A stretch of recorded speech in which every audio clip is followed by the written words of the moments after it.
Over the last few years, Clemson football has produced a ton of big-time wide receivers. You had guys such as Hunter Renfrow, DeAndre Hopkins, Sammy Watkins, T. Higgins, and most recently, Justin Ross. There are definitely some other names I forgot, but the subject of today's video was supposed to be the next great Tigers receiver. At one time, he was a projected first-round pick, was one of the top athletes in his class, and honestly, had unlimited potential.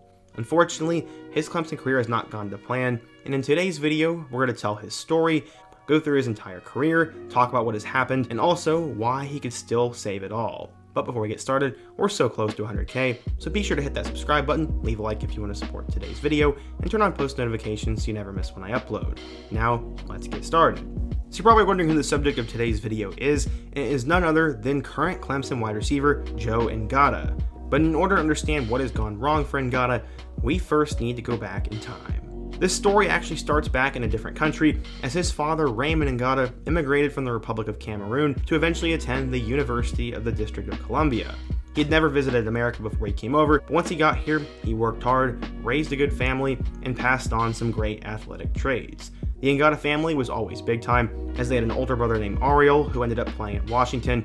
You had Joseph, and then you had a younger brother Daniel, who ended up at Arizona State. The family first started out in Nevada, before they eventually moved on to Folsom, California. Football was not the first sport for them though. They began their lives on the soccer field. This was the sport their father grew up playing in Africa, but eventually they grew out of it and played sports such as basketball, football, and even baseball. The youngest brother said, quote, "Our dad was afraid of us getting hit because we were more of a soccer family. He grew up in Africa and soccer is huge there. But my cousins all played football, and they convinced my dad to let us try it out." It wasn't like soccer was completely useless though, as it would help develop their footwork, and eventually Joe began to excel at all sports, especially football.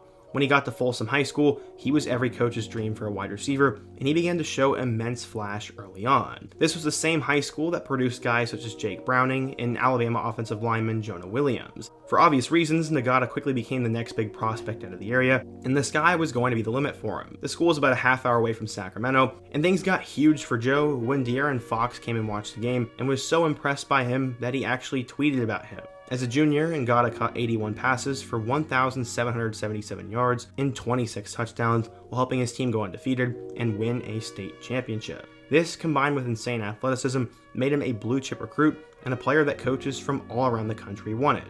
So where would he end up going? Well, eventually he chose Clemson over Washington, USC, Notre Dame, and Alabama. It really came down to Clemson and Washington, as his older brother was at Washington at the time. The four-star receiver had more than 20 offers, but the first time Ngata went to Clemson, he fell in love with everything it had to offer, especially the culture around the program. But why the Tigers? He said, quote, "It just felt like it was the right place for me. It felt like it was a place where I could reach my full potential as a player and as a person, surround myself with good people, and become successful. Just the culture and the family orientation of everything was awesome. It was actually like one of the real schools out there. They didn't say things that you wanted to hear, they just said the things that were on their hearts, and they didn't make you feel uncomfortable." His mom also loved Clemson and bonded with both head coach Dabo Swinney and his wife, and I bet this helped seal the deal behind the scenes. He became the first California kid to go to Clemson since 1991, and his recruitment was truly a national one. He was at one point ranked a 5-star prospect. He finished his prep career with 3,682 yards and 55 touchdowns, while averaging nearly 19.6 yards per catch. In 4 years, there were only 6 games where he did not reach the end zone, and scouts saw this guy as a future stud. According to 24/7 Sports, Ngata was a 4-star recruit, the number 9 wide receiver, and the 52nd best player in the class of 2019. With Clemson's history of great receivers, how was he going to end up doing? When Ngata arrived at Clemson, he was compared to both Mike Williams and T. Higgins, and was apparently further along physically when he arrived than when they arrived. As a freshman, he'd get a chance to play a more reserved role, as Trevor Lawrence was the quarterback, and they already had big-time receivers in T. Higgins and Justin Ross. It still didn't stop Ngata from showing some flash though. He finished his freshman campaign with 17 catches for 240 yards and 3 touchdowns. I personally remember watching Clemson back in the day, and it always looked like Ngata was going to be a future star. Going into 2020, Ngata had a lot of hype around his name. Clemson obviously lost Justin Ross for the season due to injury and had T. Higgins go off to the NFL, so now they would need players to step up. Unfortunately, it would not end up being Ngata. Both Amari Rodgers and Cornell Powell blew up and became NFL prospects, tight end Braden Galloway played well, and true freshman E.J. Williams started to emerge by the end of the season. Unfortunately, Ngata was pretty much forgotten.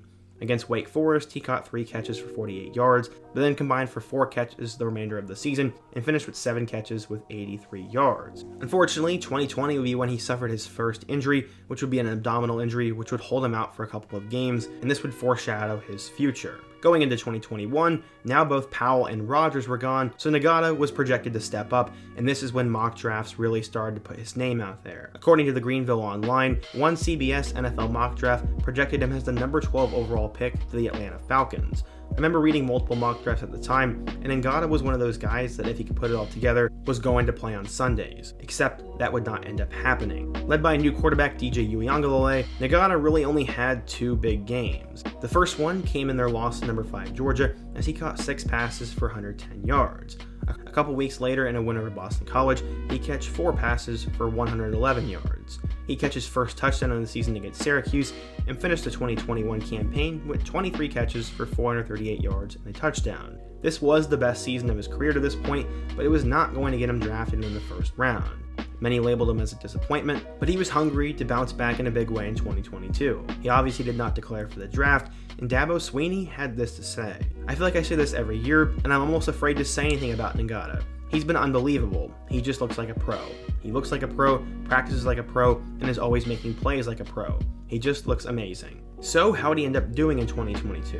Well, it was much of the same. It was disappointing. He did play in his most career games, but he really only had 2 good showings. He had 4 catches for 84 yards in an overtime victory over Wake Forest, had 4 catches for 22 yards and a touchdown in a loss to Notre Dame, and then had 5 catches for 46 yards in the ACC title game against North Carolina. Clemson ended up going 10-2, and so far in the year, Ngata's caught 33 passes for 442 yards and 2 touchdowns. His stats always seem to line up as that 3rd, 4th, or 5th option, and he's never been able to take that role and become that main guy. You can blame it partially on the system and partially on him, but right now, Ngata has not been able to live up to the hype. It seems every year he's poised to break out, but it never happens. He's all the athletic potential in the world, but it just seems he can't figure it out. Battling through injuries haven't helped either, but honestly, Joe Ngata has unfortunately gone down as underwhelming, and some would label him as a recruiting bust. But he still has all the potential in the world, and if he can put it together in 2023, he can put his name right back into the NFL picture and make us all eat our words. But who knows what'll happen. If you're a Clemson fan, what do you think has gone wrong for Joe Ngata? Why do you think Clemson hasn't had those star receivers like they used to? And who's another player, topic, or situation I could cover next? Be sure to let me know down below, leave a like if you want to support today's video, subscribe if you're new, and check out all of the videos on the end screen. Hope to see you guys again soon, but until next time, peace.